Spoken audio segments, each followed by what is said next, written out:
Sairam friends, ಇವತ್ತು ಯಾವುದೇ ಮೆಡಿಟೇಷನ್ನು ಮಾಡ್ತಾಯಿಲ್ಲ.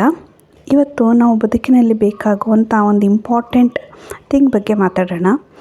ಅದೇನಂತ ಹೇಳಿದ್ರೆ ಪೀಸ್. ನಮ್ಮ ಚಾನಲ್ನಲ್ಲೂ ಹೇಳೋದು ಏನಂದರೆ self love for inner peace ಅಲ್ವಾ. ಅಂದರೆ ಈ ಪೀಸ್ ಅನ್ನೋದು ತುಂಬ ಇಂಪಾರ್ಟೆಂಟು. ಶಾಂತಿ ಅನ್ನುವಂಥದ್ದು ದಿನದ ಒತ್ತಡಗಳು, ಕೆಲಸಗಳಲ್ಲಿ ಪ್ರೆಷರ್ ಅನ್ನುವಂಥದ್ದು ಇದ್ದೇ ಇರುತ್ತೆ. ಇವುಗಳ ಮಧ್ಯದಲ್ಲಿ ಕೂಡ ಪೀಸನ್ನು ಕಂಡುಹಿಡ್ಕೊಳ್ಳುವಂಥದ್ದು ತುಂಬ ಚಾಲೆಂಜಿಂಗೆ. ನಾವು ಎಂಥದೇ ಪೇಷನ್ಸ್ ಇರೋ ವ್ಯಕ್ತಿಗಳು, ಕಾಮ್ ಇರೋರು ಅಂದರೂ ಕೂಡ ಡಿಸ್ಟರ್ಬ್ ಆಗೋದು ತುಂಬ ಕಾಮನ್. ಯಾರು ಇದರಿಂದ ಇಲ್ಲ ನಾನು ಯಾವಾಗಲೂ ಪೀಸ್ಫುಲ್ಲಾಗಿರ್ತೀನಿ ಅಂತ ಹೇಳೋಕ್ಕೆ ಸಾಧ್ಯವೇ ಇಲ್ಲ. ನಾವೀಗ ದೇವರ ಮುಖಗಳನ್ನು ನೋಡಿರಬಹುದು, ಯಾವಾಗಲೂ ಪೀಸ್ಫುಲ್ಲಾಗಿರುತ್ತದೆ ಅಲ್ವಾ. ಅಥವಾ ಯಾವುದೇ ಬಾಬಾಗಳು ನೋಡ್ಬೋದು ನಾವು, ಅವ್ರ ಮುಖದಲ್ಲಿ ತುಂಬ ಶಾಂತಿ ಇರುತ್ತೆ. ಅದರರ್ಥ ಅವರುಗಳಿಗೆ ತೊಂದರೆಗಳು ಬಂದಿಲ್ಲ ಅಂತ ಅಲ್ಲ ಅಲ್ವಾ. ನಿಮಗೂ ಗೊತ್ತಿದೆ, ಎಲ್ಲ ರಾಮಾಯಣ ಮಹಾಭಾರತ ಕಥೆಗಳನ್ನು ನೀವು ಕೇಳಿದ್ದೀರಿ. ಇದರಲ್ಲಿ ನನಗಿಂತ ಜಾಸ್ತಿ ನಿಮಗೇ ಗೊತ್ತಿರುತ್ತಲ್ವ ಫ್ರೆಂಡ್ಸ್, ಅವ್ರ ಜೀವನ ಎಷ್ಟು ಕಷ್ಟಗಳಿಂದ ಆಗಿತ್ತು ಅಂತ. ಆದರೂ ಅವರು ಯಾವಾಗಲೂ ಕೂಡ ಸಚ್ಚಿತ್ ಆನಂದ ಅಂತಾರಲ್ಲ, ಹಾಗೆ ತುಂಬ ಸಮಾಧಾನದಲ್ಲಿರ್ತಾರೆ. ಕೆಸರಿನ ಒಳಗಡೆ ತಾವರೆ ಅರಳುತ್ತದಲ್ಲ, ಆ ಥರ. ಎಷ್ಟೋ ಜನ ನಮ್ಮ ಸರೌಂಡಿಂಗಲ್ಲೂ ನೋಡ್ತೀವಿ ನಾವು ಕೆಲವೊಬ್ಬರನ್ನು. ಆಫೀಸಿನ ಎಷ್ಟೇ ಸ್ಟ್ರೆಸ್ಗಳಿದ್ದರೂ ಕೂಡ ಅವರು ಎಲ್ಲೂ ಕೂಡ ಡಿಸ್ಟರ್ಬ್ ಆಗದೆ ಅವ್ರು ಹೇಗಿರ್ತಾರೋ ಹಾಗೇ ಮುಂದುವರಿತಾ ಇರ್ತಾರೆ. ಇದರಲ್ಲಿ ವಯಸ್ಸಾದವರ ಸಂಖ್ಯೆ ಜಾಸ್ತಿ. ಹಾಗಾದರೆ ಅವರೆಲ್ಲರೂ ಕೂಡ ಮೆಡಿಟೇಷನ್ ಮಾಡ್ತಾರಾ ಅಂತ ನೀವು ಕೇಳಿದ್ರೆ ಇಲ್ಲ. ಈಗೀಗ ಮೆಡಿಟೇಷನ್ ಕಾನ್ಸೆಪ್ಟು ಇಷ್ಟು ಎಲ್ಲ ಕಡೆ ಹರಡಿದೆ ಅನ್ನೋದು ಬಿಟ್ಟರೆ, ಹಿಂದಿನವರು ನಮ್ಮ ತಂದೆ ನಮ್ಮ ಅಜ್ಜನ ಜನ್ರೇಷನಲ್ಲಿ ಈ ಮೆಡಿಟೇಷನ್ ಅನ್ನೋದು ತುಂಬ ಕಮ್ಮಿನೇ. ಆದರೂ ಕೂಡ ಅವರಲ್ಲಿ ಬೇರೆ ಸೋರ್ಸ್ ಇತ್ತು ಅವರ ಪೀಸನ್ನು ಕಂಡುಹಿಡ್ಕೊಳ್ಳೋಕ್ಕೆ. ಇದರಲ್ಲಿ one of the most easiest way ಅಂತ ನಾನು ಹೇಳೋದಾದರೆ ನಾಮಜಪ. ಇದನ್ನು ನಮ್ಮ ಸತ್ಯಸಾಯಿ ಬಾಬಾನವರು ಕೂಡ ಹೇಳಿರುವಂಥದ್ದು. ಇಲ್ಲಿ ನಾನು ಒಂದು ವಿಷಯವನ್ನು ಹೇಳೋಕ್ಕೆ ಇಷ್ಟಪಡ್ತೀನಿ. ಸತ್ಯಸಾಯಿ ಬಾಬಾ, ಶಿರ್ಡಿ ಸಾಯಿಬಾಬಾ ಹಾಗೂ ಪ್ರೇಮ ಸಾಯಿಬಾಬಾ 3 ಅವತಾರಗಳು ಕಲಿಯುಗದ ಅವತಾರಗಳು. ಹೇಗೆಂದರೆ ದ್ವಾಪರ ಯುಗದಲ್ಲಿ ದೇವರು ಕೃಷ್ಣನಾಗಿ, ತ್ರೇತಾಯುಗದಲ್ಲಿ ರಾಮನಾಗಿ ಹಾಗೂ ಕಲಿಯುಗದಲ್ಲಿ 3 ಬಾಬಾರಾಗಿ ಬರೋದಿದೆ ಅಂತ ನಿಮಗೆಲ್ಲರಿಗೂ ಗೊತ್ತಿರಬಹುದು. ಹೇಗೆಂದರೆ ಇಲ್ಲಿ ಶಿರ್ಡಿ ಬಾಬಾ ಈಶ್ವರನ ಅವತಾರ, ಅಂದರೆ ಶಿವನ ಅವತಾರ. ಪುಟಪರ್ತಿ ಸಾಯಿಬಾಬಾ ಶಿವ ಹಾಗೂ ಶಕ್ತಿಯ ಮರ್ಜಿಂಗ್ ಅವತಾರ. ಇಲ್ಲಿ ಅವರು ಎಷ್ಟೋ ಜನರಿಗೆ ಹೆಂಗಸಾಗಿ ಕಂಡಿಸಿಕೊಂಡಿದ್ದಾರೆ, ಎಷ್ಟೋ ಜನರಿಗೆ ಗಂಡಸಾಗಿ ಕೂಡ ಕಂಡುಕೊಂಡಿದ್ದಾರೆ.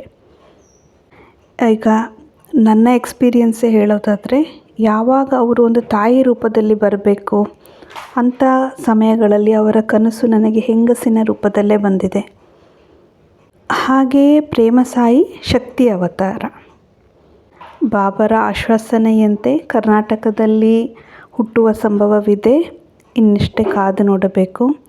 ಆದರೆ ಕಾಯುವ ಬದಲು ಅವರನ್ನು ನಾವು ಫೀಲ್ ಮಾಡಿಕೊಂಡು ಬದುಕುವುದು ತುಂಬ ಉತ್ತಮ. Okay, back to the topic. ಇವರೆಲ್ಲರಲ್ಲಿ ಕಾಣಿಸುವಂಥದ್ದು ಒಂದೇ, ಅವರ ಫೇಸಲ್ಲಿರುವಂತಹ ಗ್ಲೋ, ಶಾಂತಿ. ಹಾಗೆ ಎಲ್ಲರೂ ಹೇಳುವಂಥದ್ದು ನಾಮಸ್ಮರಣೆ. ಈ ಶಾಂತಿ ಹೇಗೆ ಕಳೆಯುತ್ತದೆ ಅಂದರೆ, ಬಹಳಷ್ಟು ಸಲ ನಮ್ಮಲ್ಲಿ ಸೆಲ್ಫ್ ಎಕ್ಸೆಪ್ಟೆನ್ಸ್ ಇಲ್ಲದೇ ಇರುವ ಕಾರಣ ಇದಾಗುತ್ತದೆ. ಯಾರಾದರೂ ನಮ್ಮ ಬಗ್ಗೆ ಏನಾದರೂ ಹೇಳಿದಾಗ, ನಮಗೆ ಬೆರಳು ಮಾಡಿ ತೋರಿಸಿದಾಗ, ಸಂದರ್ಭಗಳು ನಮಗೆ ಉಚಿತವಾಗಿ ಇಲ್ಲದಿರುವಾಗ ಈ ಪೀಸ್ ಆಫ್ ಮೈಂಡ್ ಕಳೆದು ಹೋಗುತ್ತದೆ. ಆಗ ನಾವು ಮಾಡಬೇಕಾಗಿರೋದು ಇಷ್ಟೇ ಫ್ರೆಂಡ್ಸ್. ಆ ಸಮಯದಲ್ಲಿ ನಾವು ಮೆಡಿಟೇಷನ್ ಮಾಡ್ತೀನಿ, ನನಗೆ ಶಾಂತವಾಗಿರೋ ಜಾಗ ಬೇಕು ಅಂತ ಕೂತೆಲ್ಲ ನೋಡಬೇಕಂದ್ರೆ ಆಗೋದಿಲ್ಲ.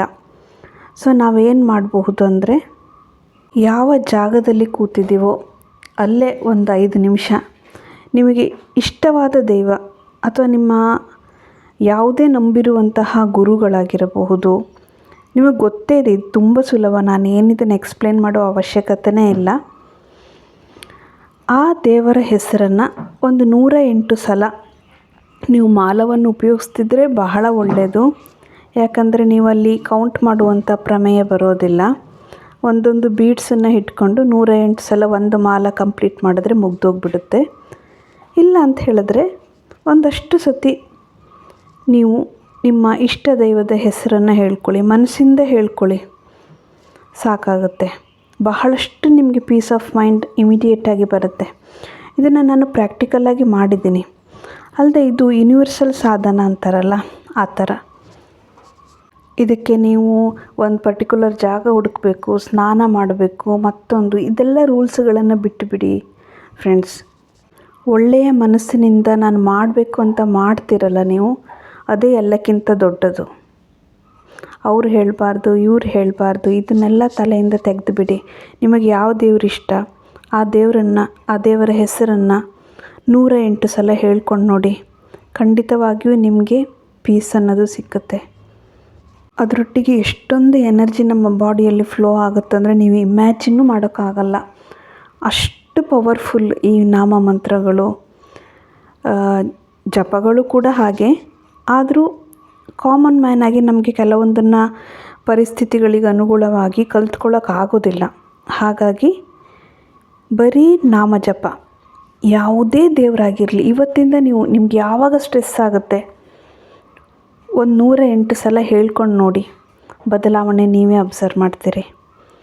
ಓಕೆ, ಇವತ್ತು ನಾಮ ಜಪದ ಬಗ್ಗೆ ಮಾತಾಡಿದ್ದೀವಿ. ಮತ್ತೊಂದು ಟಾಪಿಕ್ ಬಗ್ಗೆ ಮತ್ತೆ ಮಾತಾಡೋಣ. ವಿಡಿಯೋ ಹೇಗೆ ಅನ್ನಿಸ್ತು ಅನ್ನುವಂಥದ್ದನ್ನು ನೋಡಿದವರು ಹೇಳಿ. ನಿಮ್ಮ ಕಮೆಂಟ್ಸ್ಗಳನ್ನು ನಾನು ಓದ್ತೀನಿ. ಹಾಗೆಯೇ ವಿಡಿಯೋ ಇಷ್ಟ ಆಗಿದ್ದಲ್ಲಿ ಸಬ್ಸ್ಕ್ರೈಬ್ ಮಾಡಿ.